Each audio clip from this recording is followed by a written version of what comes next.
Salut tout le monde, j'espère que ça va bien. Ici Marie, on est lundi de Pâques. Et vous savez ce qu'on dit, hein? Chose promise, chose due. Alors, je viens vous voir comme promis et on va commencer à marcher ensemble,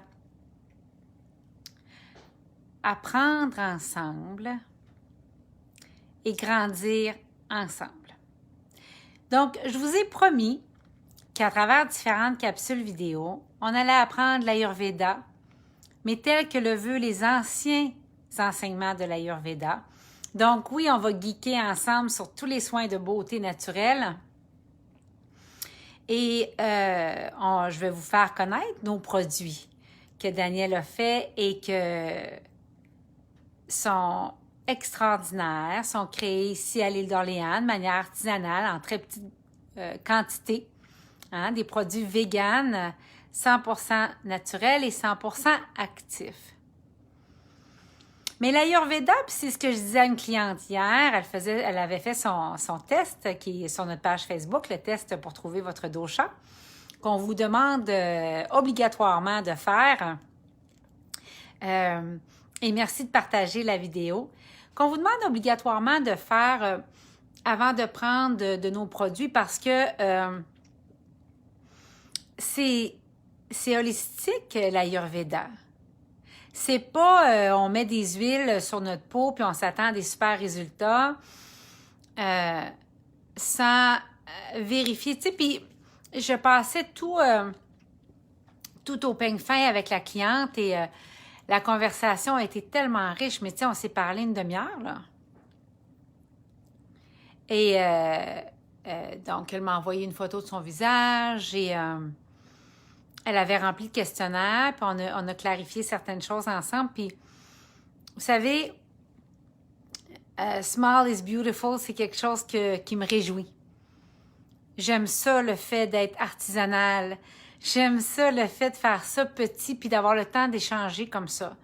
Et bon, il y en a pour qui c'est évident quand vous faites le test de dosha, mais il y en a qui ont besoin des fois de spécificité. Et quelle conversation riche, hein? Quelle conversation riche.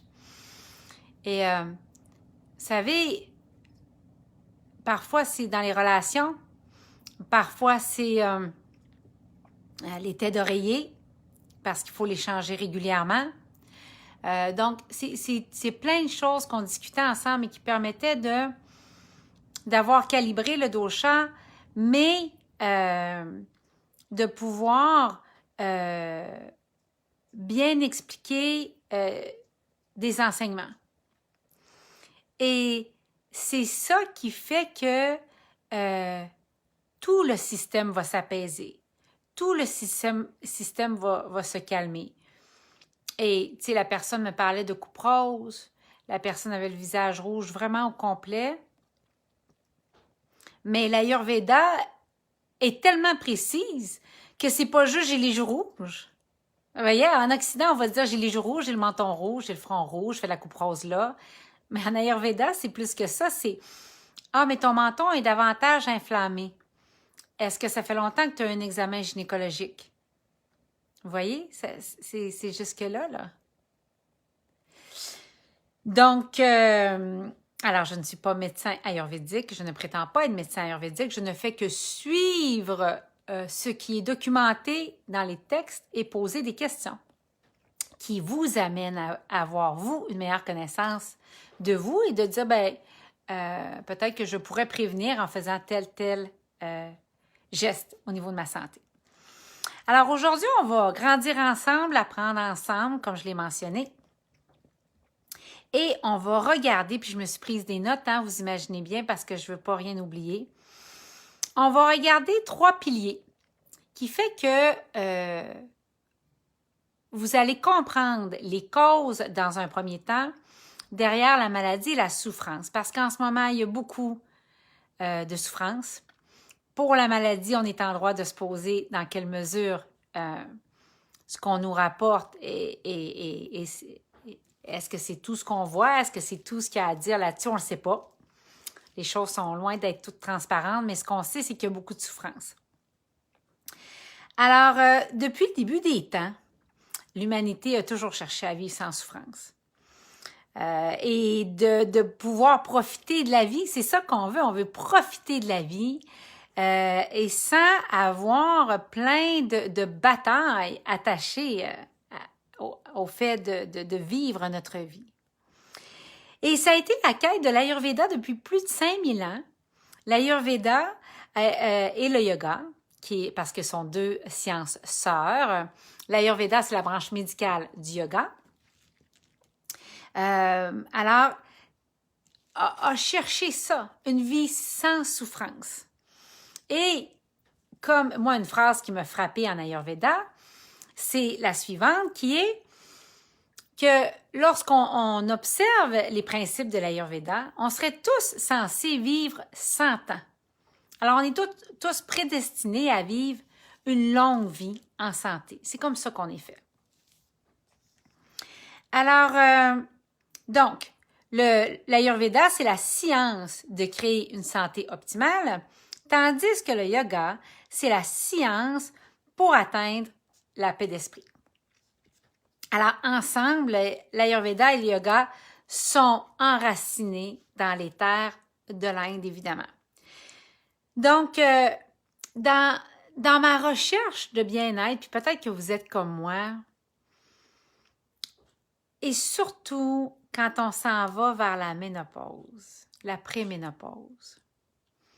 Quand on est plus jeune, la santé, on s'assoit dessus, on abuse, hein? On brûle la chandelle des deux bords, hein, nos parents disaient. Mais plus on vieillit, plus on veut vieillir en santé, bien. Et moi, je crois aujourd'hui, puis je vais dire un gros mot, je crois, et n'allez pas croire que je veux faire du sensationnalisme, mais je crois qu'on peut vieillir miraculeusement, entre guillemets. Tu sais, on n'a plus les grands-mères qu'on avait. On peut vieillir vraiment en santé, puis belle, puis bien.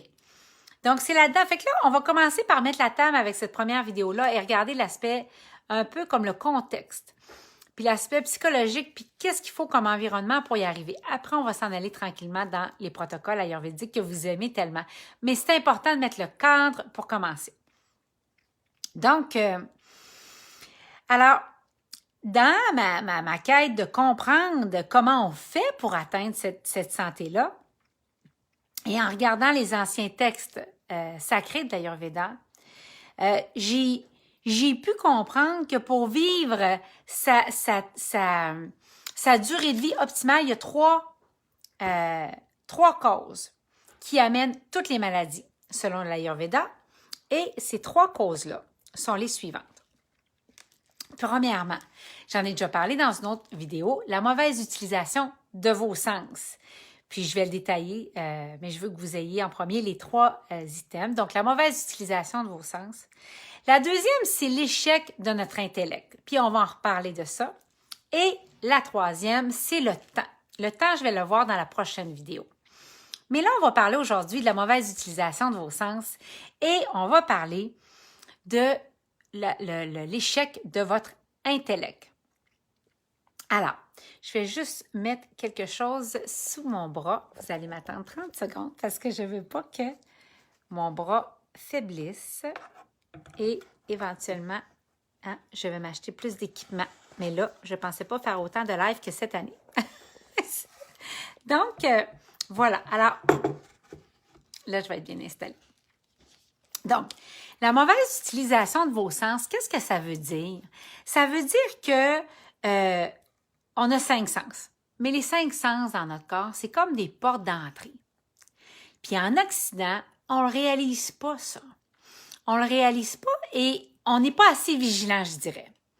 Et donc, on est comme des plantes. Et l'Ayurveda dit que si on laisse entrer ce qui est harmonieux, ben, on met les bons ingrédients pour fleurir puis être bien. Puis c'est pas anodin que je suis venue vous voir aujourd'hui avec des fleurs. Hein? Ben oui, c'était Pâques puis on avait des fleurs à la maison, mais quand vous me regardez, là, en ce moment même, vous avez envie de l'ouvrir la vidéo, hein? Parce que j'ai pris une attention à ce que les choses soient harmonieuses. Hein? Des couleurs qui sont joyeuses, puis les fleurs, puis la fenêtre derrière qui ouvre sur un paysage. Bien, on est comme ça. On est vraiment, puis je veux que vous reteniez ça de ce premier live-là, on est comme des plantes et on est constamment à la recherche d'une harmonie pour étendre nos racines et bien s'installer. Et donc, on grandit dans la culture occidentale avec cette idée-là, puis vous avez sûrement déjà entendu cette phrase-là, vous êtes ce que vous mangez. Après ça, on a évolué ici avec vous êtes ce que vous digérez, avec la microbiote et tout ce qu'on a discuté en Occident. Mais l'Ayurveda va plus loin que ça. L'Ayurveda dit vous êtes ce que vous voyez, vous êtes ce que vous sentez, vous êtes ce que vous goûtez et vous êtes ce que vous entendez et ce que vous touchez. Et donc, et pourquoi je dis ça? Parce que l'Ayurveda va même jusqu'à recommander, par exemple, la salade, là, en Occident, on dit « Ah, c'est super bon, il faut que tout le monde en mange ». Pas en Ayurveda. En Ayurveda, on va dire que certaines personnes ont de la facilité à digérer de la salade et d'autres non. C'est en quantité plus petite selon votre dosha. Même chose avec les légumes racines. Voyez? Et donc, l'Ayurveda va dire dans ta constitution, par exemple, toi, tu devrais manger plus de pommes de terre. Et pour quelqu'un d'autre, va dire non, pas toi. Alors, c'est la même chose pour l'utilisation de nos 4 autres sens. Alors, la mauvaise utilisation de vos sens, et on le voit en ce moment, avec les choses qui inquiètent, avec les choses qui amènent en anxiété, va faire en sorte que vous allez aller vers la santé ou encore vous allez aller vers la maladie. Quand on entend, par exemple, plein de choses sur les pandémies et que ça amène en stress, n'allez pas croire que l'anxiété que ça amène, c'est juste un peu d'anxiété. Non, l'anxiété fait toute une série de réactions dans le corps, augmenter l'hormone de stress, va acidifier le corps, va vous rendre les humeurs à fleur de peau, vous allez dire des mots qui vous dépassent, vous allez recevoir des mots qui vous dépassent, vous allez regarder des images choquantes. C'est des portails. C'est des portails qui commencent à fissurer la physiologie de votre corps et qui fait en sorte de diminuer le système immunitaire et qui fait en sorte d'ouvrir pour la maladie.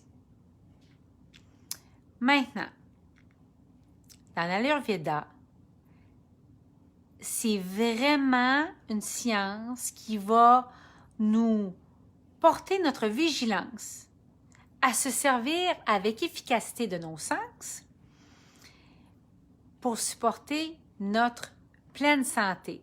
Et plus que ça, en Ayurveda, on va utiliser les huiles, la diète, les herbes, les images visuelles, même les couleurs qui vous entourent, la musique, les mots, l'aromathérapie et le massage pour créer pour le corps un environnement optimum et pour votre cœur et pour votre âme pour que la guérison puisse se faire. Un exemple de ça qui me frappait, moi. Je suis contente que vous trouvez ça intéressant, ça me fait super plaisir. On commence un beau voyage ensemble. Donc, partagez et suivez la page Ariel Ayurveda et vous allez voir, ça ne va faire que s'enrichir avec le temps. Parce que j'ai eu envie de vous laisser rentrer dans mon univers et mon parcours et ma passion. Donc, par exemple, une chose sur laquelle je reviendrai, mais en Ayurveda, on va éviter les sujets stressants au repas. En Occident, on ne fait pas ça. En Occident, on va se taper les conversations de maladies. On va se taper ce qui s'est passé aux nouvelles. On fait ça en Occident. Hein? Si vous êtes comme moi, vous avez peut-être grandi avec un père qui avait toujours CNN ouvert. Donc, quand on ne savait pas ce qu'on ne savait pas. Mais alors qu'on va évoluer ensemble dans les prochaines semaines, bien, je vais vous inviter à éviter au repas toute conversation qui pourrait être stressante et anxiogène et mener à des conflits. On va se souvenir que tout ce qu'on mange, c'est tout ce qu'on absorbe par tous nos sens. Alors voilà. La deuxième cause des maladies de la souffrance, c'est l'échec de votre intellect. Alors pour aujourd'hui, on va voir seulement ces deux-là. Alors, ça, j'en ai parlé avec ma cliente hier, puis c'était vraiment intéressant. Elle savait ce qu'elle devait faire pour se sentir mieux. Ben oui, souvent on le sait, hein? Combien de personnes parmi nous savent que, par exemple, je n'aurais pas mangé des chips ou, par exemple, j'aurais diminué le fromage, hein? Donc, voilà, les hanches, souvent, quand on a un surplus de poids, bien évidemment, les produits laitiers, ça va s'installer là, puis au niveau du ventre. Et donc, voilà. Alors, fait que là, la plupart d'entre nous savent ce qu'on ne devrait pas manger puis ce qu'on devrait changer pour se sentir mieux, c'est pas vrai? mais on ne le fait pas. Et alors, la question qu'on se pose, c'est comment ça que c'est si difficile? Parce qu'on le sait. On le sait qu'on ne devrait pas ouvrir le sac de chips. Alors, et la réponse n'est pas facile à comprendre.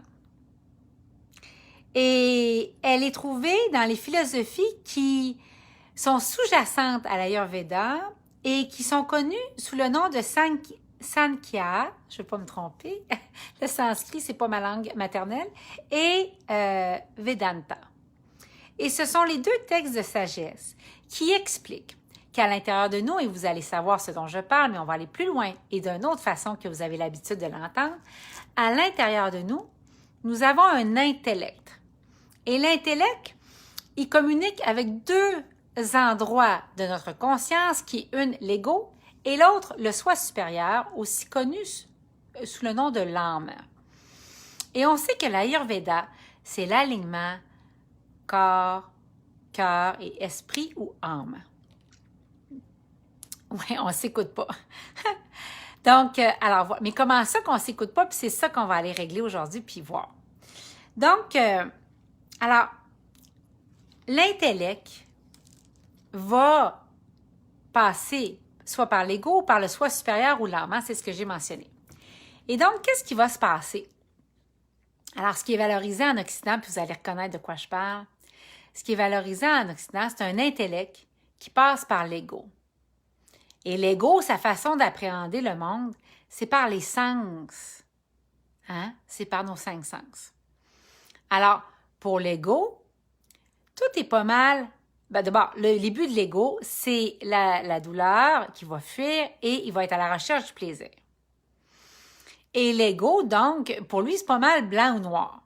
C'est pas mal le bonheur ou la détresse. Et sa recherche, et si on était juste gouverné dans notre société par l'ego, la recherche serait simplement le plaisir et ses récompenses qui sont le pouvoir et l'argent. Je prends une pause ici qui est importante. Vous devriez revoir des indices qui vous sont familiers. Donc, maintenant, le deuxième, puis en fait, si c'était l'ego uniquement dans nos vies, vous et moi, et comment on sait que des fois on est gouverné par l'ego pour notre santé, c'est qu'on va sauter les légumes et on va s'en aller au dessert. OK? Donc là, vous savez qui parle à l'intérieur de vous dans ce temps-là. Mais selon les philosophies ayurvédiques, il y a aussi un moyen de vivre notre vie par le soi supérieur ou l'âme. Et en fait, le but de l'âme, puis pourquoi, en passant, pourquoi c'est si difficile le changement, c'est que la réponse préférée de l'ego, et c'est très rigide, c'est le statu quo. Et pour l'ego, le changement est vu comme très épeurant. En fait, c'est vu comme sa mort. Donc, il va chercher à ne pas changer. Il a peur de notre plein potentiel. Mais aussi l'intellect, il y a un autre soupape. Il y a le soi supérieur ou l'âme. Et vous savez, très peu de gens entendent ce que leur âme disent. Et on dit en Ayurveda que quand tu entends ton âme te parler, ta vie est changée pour toujours. Et l'âme, ce qui va l'intéresser, c'est la recherche de l'harmonie. L'âme va chercher à être en harmonie, à s'accorder au flot qui est déjà présent dans l'univers. Mais c'est tellement difficile d'entendre notre âme dans le monde actuel parce que la télévision, les radios, la publicité, les bruits de la route, des autoroutes, les bruits de la ville et même parfois parler, parce qu'il y en a parfois qui parlent toujours, et même la socialisation par moment, c'est épuisant. Mais sans être capable d'écouter notre âme, sans être capable de développer une sensibilité à ce qui est harmonieux et ce qui ne l'est pas, les changements ne se produiront pas. Et c'est pour ça que l'intellect échoue si lamentablement, non seulement en ce moment, pour être en pleine santé, surtout avec ce qui s'en vient, vous allez devoir, dit l'Ayurveda, devenir hyper vigilante et, je dirais, vraiment sans compromis sur ce qui va rentrer dans vos sens, mais également, vous allez devoir cultiver un environnement, un style de vie qui vous amène de la quiétude et qui minimise les dérangements de l'esprit. Alors, et c'est pour ça que la méditation, le yoga, et de créer un environnement, parce que de la perspective védique, l'âme de la perspective védique, c'est la façon avec laquelle le divin communique avec nous. Alors, on dit dans l'Ayurveda, et on dit en ce qui concerne le changement et la santé, que notre erreur en Occident, c'est de vouloir le changement pour le changement. Puis on entend ça souvent, hein? « Hey, je vais changer ça, moi. Je vais changer mon alimentation. Ou je vais maigrir. Ou je vais changer ma vie. » En oubliant que l'environnement gagne toujours et que si on crée le bon environnement, le changement va comme se placer tout seul. Donc, quand bien même que j'arriverais en vous disant, tout de suite d'entrée de jeu, en vous disant, OK, supposons Sylvie ou Lynn. Alors, OK, bon, en confinement, on a pris plus de poids, on va chercher à perdre du poids, par exemple, et on va dire, OK, je vais vous dire, alors, écoute, on va perdre 5 livres cette semaine. Mais quand même que je vous dirais des recommandations, ce qu'on dit dans l'Ayurveda pour votre dosha, puis quand même que je vous dirais les bons légumes, les bonnes épices à prendre à ce temps-ci de l'année. Si vous n'êtes pas en contact pour prendre des décisions à partir de votre soi supérieur, mais vous les prenez à partir de vos sens, vous allez tellement forcé pour essayer d'apporter du changement. Et je sais que parmi vous, pertinemment, plusieurs parmi vous avez forcé très fort pour amener du changement. Ça fait longtemps que vous essayez de changer des choses dans votre vie sans vraiment y arriver. Et là, on dit souvent dans les enseignements sacrés que l'univers est toujours pour nous, jamais contre nous. Alors, ce qui est merveilleux, c'est que ce qui se passe en ce moment vous aura fait déjà goûter à un certain ralentissement. Maintenant, avec les prochaines capsules, puis où on s'en va, on va mettre en place, du moins je vais vous proposer, un style de vie basé sur l'Ayurveda, mais l'Ayurveda traditionnel. pas celle juste pour vendre des huiles, pas celle juste pour vendre une meilleure façon de... Vraiment, une philosophie complète, un style de vie complet pour que vous arriviez dans un alignement. Et dans cet alignement-là, c'est la santé. La santé, c'est un alignement.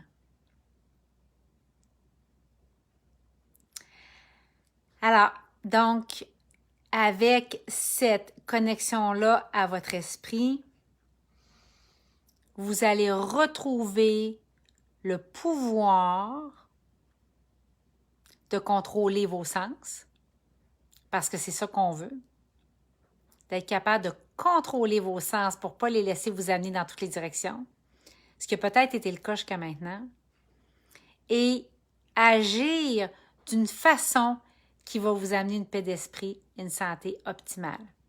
Alors, voilà oui, c'est une belle proposition. Merci les filles, je suis contente que ça vous plaise. Et ça a été ma quête aussi. Ça a changé ma vie Puis, c'est plein de choses qu'on va voir, mais je vous donne un exemple. Puis j'en ai déjà parlé dans d'autres lives ici, mais quand on réalise qu'on absorbe tout par nos sens, commencez, puis je parle à toutes mes femmes là, qui sont en préménopause, puis ménopause, puis on va en parler de tout ça. J'ai votre dos. I got your back. Alors, on va se faire un endroit, un cocon ici. Un endroit où vous allez pouvoir atterrir en sécurité, puis on va se parler entre femmes. Et donc, commencez le matin, si ce n'est que ça, à vous réveiller avec des chants de nature. OK? Commencez à vous réveiller avec des chants de la nature. Et j'ai fait une publication hier sur le sommeil. Vous irez voir, mais je vous ai mis une musique védique pour vous aider à vous endormir, mais vous aider aussi à vous lever le matin, mais juste des chants de la nature, avec des bruits d'eau qui coulent. Juste ça, déjà, ça va vous amener dans une harmonie le matin. Puis évitez les conversations anxiogènes ou les conversations négatives puis stressantes à l'heure des repas. Donc, commencez comme ça, puis vous allez voir, on va faire un chemin ensemble dans lequel vous allez vraiment amener de moment à moment une conscience pour aligner le corps, le cœur et l'esprit, et la santé va être là. OK? Donc, c'est mes conseils pour aujourd'hui. Je vous embrasse très fort. J'ai hâte de lire vos commentaires. Merci de partager. Et on va faire de notre vie comme ça. Non, c'est pas toujours une ligne droite. Ben oui, il va y avoir des moments des fois exigeants. Absolument. L'Ayurveda ne nie pas ça. Mais vous allez revenir à un choix à chaque moment devant tout ce qui vous est présenté. Et la santé, qu'on se le dise, c'est beaucoup un choix de ce qu'on laisse rentrer dans nos sens. Et c'est pour ça qu'on va installer votre soi supérieur au-dessus de votre intellect et de votre ego qui font parfois des choix sans le contrôle de votre soi supérieur. Fait que voilà, je vous laisse. Je vous souhaite une bonne soirée. Je vais lire avec bonheur tous vos documents. Puis le prochain, tous vos documents, tous vos commentaires. Puis quand je vais, le prochain live, on va parler du 3e pilier qui est derrière la cause de toutes les maladies de la souffrance, qui est le temps. Alors, on va se parler de ça. Hein, le temps? C'est quoi vos défis avec le temps? Puis votre santé? Donc, j'ai hâte d'en parler. Bonne soirée tout le monde, puis j'espère que vous allez avoir apprécié qu'est-ce qui est harmonieux. Hein? Cette semaine, on va commencer à regarder qu'est-ce qui est harmonieux dans ma vie, puis je vais rechercher l'harmonie. Je vais rechercher d'arrêter de me blesser et je vais essayer de ne pas m'identifier à mes sens, mais de ralentir puis écouter les conseils de ma guidance et commencer à opérer avec plus de hauteur pour les choix pour ma santé. Fait que j'en parlerai encore longtemps, mais On se retrouve au prochain live. Bonne soirée tout le monde. Bye!